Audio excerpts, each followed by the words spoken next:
IKN lagi. Prabowo ceritanya akan mengurangi secara drastis anggaran IKN gitu ya. Aduh. Pertanyaannya, apakah ini cara halus Prabowo untuk usir Jokowi? Aduh. Cara halus Presiden Prabowo untuk meninggalkan Jokowi? Aduh.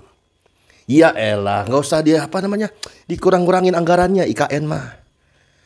Nggak usah, dihapus aja. Nggak usah dievaluasi, diperbaiki. Hapus total, batalin kan gitu.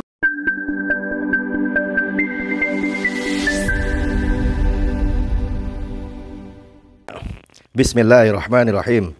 Assalamualaikum warahmatullahi wabarakatuh. Jumpa lagi Al-Fakir Rabi Faisal pada kesempatan hari ini saudara, Kamis 23 Januari 2025. Bagaimana keadaan saudara dan keluarga? Semoga sehat walafiat, mulia barokah, rezekinya tidak pernah putus-putus. Amin.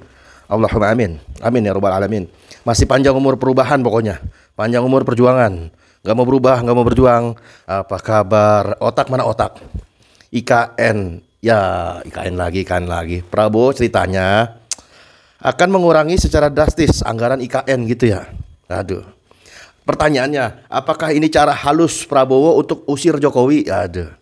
Cara halus Presiden Prabowo untuk meninggalkan Jokowi? Aduh. Ya elah, nggak usah dia dikurang-kurangin anggarannya IKN mah. Nggak usah, dihapus aja. Nggak usah dievaluasi, diperbaiki. Hapus total, batalin kan gitu. Kenapa mudahnya kan, apa susahnya kan mudah lah. Semudah balikin telapak tangan ya kan, semudah jentikin jari bagi presiden ya kan, untuk keluarin perpu batalin IKN kan gitu. Karena proyek-proyek kayak begini, proyek-proyekan begini, PSN-PSN-an begini, kepentingan buat rakyat apa? Apa hubungannya untuk kepentingan rakyat? Di mana letak urgensinya, di mana? Aduh kacau. Ini ada berita nih saudara. Pak Presiden rencananya akan mengurangi anggaran IKN. Ya. Kenapa baru sekarang, Pak? Kenapa nggak dari dulu aja waktu jadi Menteri Pertahanan ya kan? Buka suara kek, angkat suara kek, apa kek, menanggapi apa kek, nolak kek, apa kek. Aduh, kacau. Udah dibangun itu gedung soalnya. Udah dibangun gedung, ada dibangun rumah apa, preketek, infrastruktur. Terus baru sekarang anggaran dikurangi. Cara halus Presiden Prabowo tinggalkan Jokowi, tanda tanya dong. Aduh. Kalau cara halusnya begini ya kenapa nggak pakai cara kasar aja kan gitu. Pakai cara kasar aja kan, Jokowi udah pernah bubarin ormas ya kan, kasar banget kan begitu kan. Bubarin ormas, bubarin orang-orang yang notabene fokus dan konsisten, istiqomah, amar ma'ruf nahi mungkar. Kan kasar caranya tuh, ya kan. Kenapa pakai cara halus, cara kasar aja gitu kan. Kalau perlu usut tuntas ya kan. Harta Jokowi sebelum menjabat sebagai presiden, harta saat menjabat sebagai presiden, dan harta Jokowi setelah menjabat sebagai presiden alias sebagai mantan. Diusut tuntas gitu. Jadi kalau mau berubah tuh berubahnya total. Jangan cuma omon-omon kan begitu. Kalau cuma omon-omon, ya elah, anak kecil juga bisa omon-omon doang mah. Anak TK, anak SD juga bisa omon-omon doang ya kan. Ya kita positif aja, positif thinking ya kan. Semoga kedepannya presiden yang sekarang ini ya kan menindak tegas ya kan mantan presiden yang notabene oleh rakyat udah rame di demo untuk tangkap dan adili Jokowi kan begitu. Ini baca berita saudara, biar nggak terlalu melebar. Presiden Prabowo meninggalkan secara halus Jokowi dengan mengurangi anggaran IKN secara drastis. Apakah begitu? Aduh. Apakah Prabowo tahu menghadapi Jokowi tidak boleh dengan keras tapi halus? Prabowo mengurangi anggaran IKN secara drastis ini menunjukkan bahwa mantan dan Danjen Kopassus ini meninggalkan secara halus Jokowi, saudara. Bagaimana menurut saudara? Komentar di kolom komentar. Presiden Prabowo mungkin ingin menunjukkan bahwa pemerintahnya memiliki pendekatan berbeda dalam hal pengelolaan negara, anggarannya, ya kan?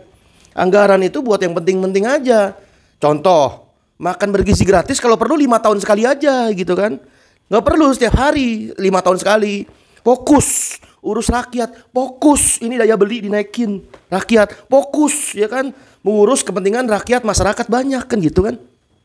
Bukan kepentingan perutnya pejabat doang, mengurusi kepentingan ya kan apa sih namanya kesombongan para pejabat doang dengan adanya misalnya mobil dinas ya kan.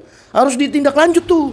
Bukan hanya yang namanya anggaran kan IKN dikurangin, tapi juga anggaran para pejabat, gaji-gajinya itu juga sama dikurangin aja. Termasuk pengadaan mobil dinas para pejabat, hapus. Buat apa? Urgensinya apa? Sekarang pertanyaannya, apakah kalau pejabat itu pakai mobil dinas itu yang mewah itu ya kan, apakah itu bisa bikin rakyat kenyang? Kan kagak. Apakah kalau pejabat itu pakai mobil dinas yang platnya merah tapi terkenal misalnya kayak Toyota Rush lah, KP Pajero Semprot lah, apakah rakyat itu sejahtera? Kan kagak. Kalau perlu pejabatnya itu oleh Presiden Prabowo, baik di tingkat DPR, DPRD, DPD, camat, lurah, ya kan, bupati, wali kota, gubernur. Kalau bisa mereka itu nggak usah ada kendaraan dinas. Kalau perlu mereka pakai mobil bak aja, mobil bak terbuka kalau mau kerja, kalau nggak naik angkot kan gitu. Nah itu baru tindak tegas, bukan cuma omon. Kalau fokus pada anggaran, kan bicaranya anggaran. Jangan cuma IKN, tapi juga yang namanya mobil dinas para pejabat yang plat merah, itu kalau perlu dihapus. Suruh para pejabat itu naik angkot, suruh para pejabat itu naik ojek, suruh para pejabat itu kalau perlu jalan kaki gitu loh. Hapus tuh kendaraan-kendaraan dinas. Apalagi di berbagai daerah tuh, di pelosok-pelosok gitu kan. Kayak di daerah-daerah di sekitar Jawa Barat. Ngotak banget gitu, ngotak gak? Ada pejabat daerah pakai mobil dinas mewah, sementara rakyatnya itu buat makan hari ini sama besok aja susah. Ngotak dari situ, ngotak gak? Nggak ngotak lah. Nah itu yang harus diperhatikan oleh Presiden Prabowo. Bukan cuma IKN, tapi juga mobil dinas para pejabat-pejabat ini hapus gitu loh. Naik bak aja, naik bak, naik elep kan bisa. Nah menurut Prabowo ya kan, tujuan mengurangi anggaran IKN dapat dimaknai mungkin supaya Prabowo memisahkan dirinya dari kebijakan Jokowi. Bisa jadi diduga kuat. Sebagai presiden baru, ya kan, bukan presiden bekas atau bukan bekas presiden, Prabowo mungkin ingin membentuk identitas politik yang lebih independen dan mencerminkan visi serta gaya kepemimpinannya sendiri kan begitu. Langkah ini juga bisa menjadi cara untuk menarik dukungan dari kelompok yang sejak awal skeptis terhadap proyek IKN. Gambaran anggaran buat IKN tahun depan itu hanya 143 miliar, dana yang tertera dalam rancangan anggaran pendapatan belanja negara 2025. Untuk melanjutkan proyek yang diduga warisan ala Jokowi ini. Ya, perbandingan anggaran proyek ini dalam APBN 2024 itu 42 triliun. Nah sekarang anggarannya cuma 143 miliar, bukan triliun, miliar. 1 T juga kagak ada kan begitu. Dana besar Jokowi sekitar breketek-breketek itu nggak perlu, hapus ya kan. Tapi nggak sampai mengeliminasi Jokowi juga, yang menghapus Jokowi juga, kagak gitu juga. Ya. Nanti serahin aja itu urusan dari hakim, urusan nanti kejaksaan kan gitu. Rakyat nggak boleh ikut campur, yang penting mensuarakan terus kezaliman dari penguasa dan juga mantan penguasa kan gitu. Kali-kali pejabat itu kan Pak berkorban buat rakyat. Masa rakyat terus berkorban buat mulut dan perutnya para pejabat ya kan? Jangan sampai nanti pejabat ini berubah jadi penjahat kan gitu kan. Mobil-mobil dinas, di rumah-rumah dinas, ya hapus semua, hapus. Para pejabat ini, ya kan kalau peduli pada rakyat mereka itu, mobil dinas itu hapus, ganti elep, ganti angkot. Ya kan di Jakarta itu ada angkot namanya Jaklingko, ya kan. Angkot itu apresiasi tuh luar biasa kinerja Pak Anies Baswedan. Sampai supir-supir Jaklingko aja tuh digaji. Nah itu baru pemimpin gitu loh. Nah termasuk bukan hanya Jaklingkonya yang namanya angkot itu, beralih fungsi jadi Jaklingko itu. Pejabatnya suruh naik Jaklingko gitu loh.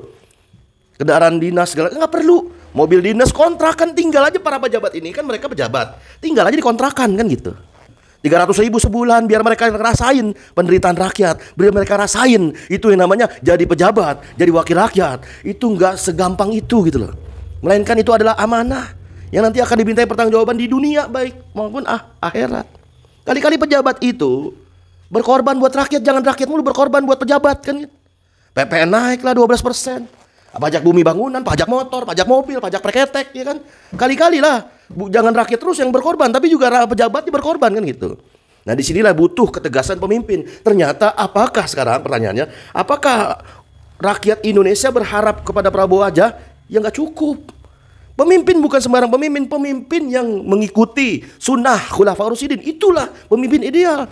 Karena Nabi SAW pernah bersabda, alaikum sunnati wa sunnati Khulafaur Rasyidin. Ikuti sunnah Nabi SAW dan sunnah para Khulafaur Rasyidin. Karena Khulafaur Rasyidin sistemnya, sistem Islamnya itu, karakter pemimpinnya adalah hirasatuddin, menjaga agama, wasiyasatu dunia, mengurus urusan dunia. Dengan apa? Dengan sistem Islam, bukan sistem demokrasi ala Barat, Yunani kuno, apalagi sistem ala cukong, sistem ala kapitalis, apalagi sistem naudzubillah ala PBB yang sudah terbukti gagal mewujudkan perdamaian dunia, khususnya di Palestina.